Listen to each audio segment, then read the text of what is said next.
Nah, jadi teman-teman, Tuhan menghukum bangsa Israel dengan memberikan mereka ke tangan orang Midian selama 7 tahun lamanya.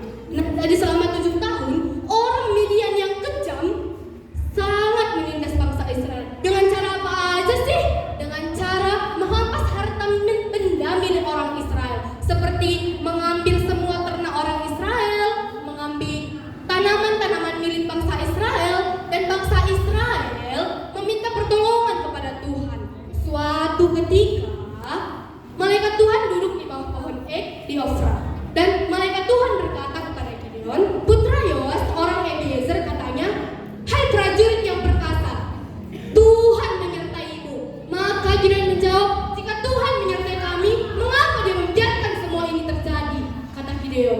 Dan malaikat itu menjawab, pergilah dengan kekuatanmu, aku akan membantumu, kata malaikat itu kepada Gideon. Dan Gideon menjawab, aku adalah orang terlemah di Manasye. Bagaimana mungkin aku melawan mereka? Aku juga terkecil di keluargaku. Tetapi Tuhan berkehendak lain.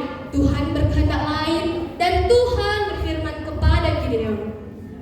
Suatu pagi ketika Gideon bangun dan mereka berkemah di lembah Hiron, dan mereka berada di sebelah utara, dan perkemahan orang Midian ada di sebelah utara. Perkemahan orang itu di dekat gunung Mong di lembah. Dan Tuhan berfirman kepada Gideon, hai Gideon, kamu memiliki terlalu banyak pasukan, maka suruhlah yang ragu dan takut untuk pulang dari tempat ini. Maka Gideon melakukan seperti apa yang diperintahkan kepadanya. Maka 23.000 orang banyaknya pulang dari tempat itu, dan sisa 10.000. Dan yang 10.000 itu juga Tuhan berkata lagi, berfirman lagi gitu sama Gideon, wahai Gideon, kamu masih memiliki terlalu banyak pasukan.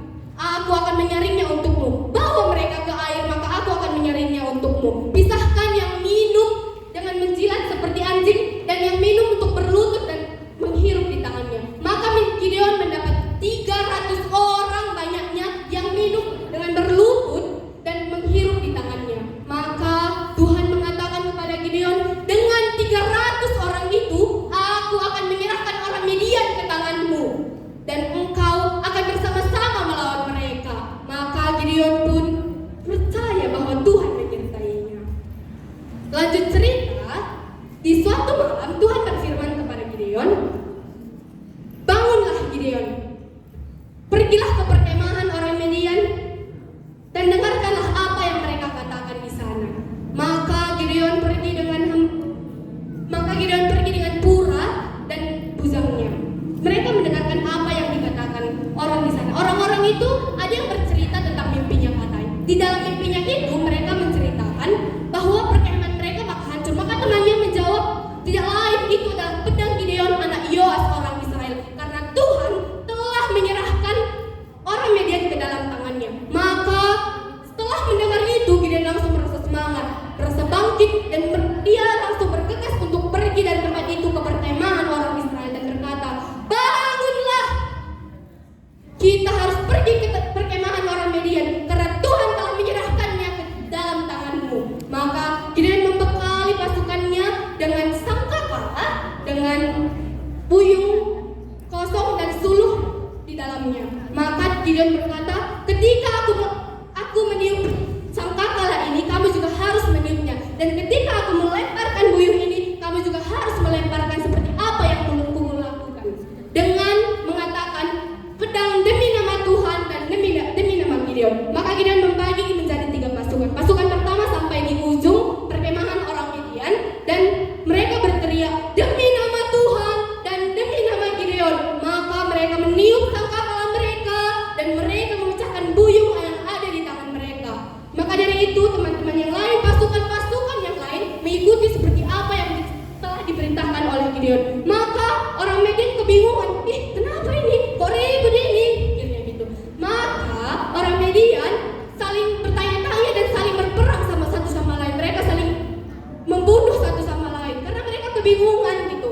Nah, jadi dari cerita ini, dari kisah ini, dari kejadian yang sudah ada ini, Gideon juga berfirman lagi kepada teman-temannya, untuk pergi untuk bangsa-bangsa seperti Zebulon, Naftali, Asyer dan Manasye untuk pergi ke Sungai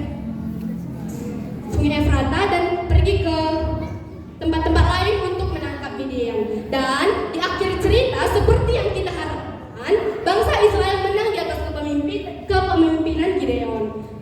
Teman-teman, di akhir cerita tuh ada katanya bangsa Israel mengambil kepala Zeb dan Oreb, kepala Zeb dan Oreb dan membawanya ke hadapan Gideon. Teman-teman ada yang tahu nggak kepalanya itu untuk apa? Nggak, sama aku juga nggak tahu kok. Oke, jadi kesimpulan yang bisa kita simpulkan dari kisah ini adalah ketika hati itu merasa terpanggil, ketika hati itu merasa gitu, kamu harus melakukan sesuatu. Kenapa? Karena nggak semua problem, nggak semua masalah bisa kamu merasakan rasa itu tadi. Oke, aku juga nggak bisa panjang berbicara. Di akhir kata aku ucapkan terima kasih banyak.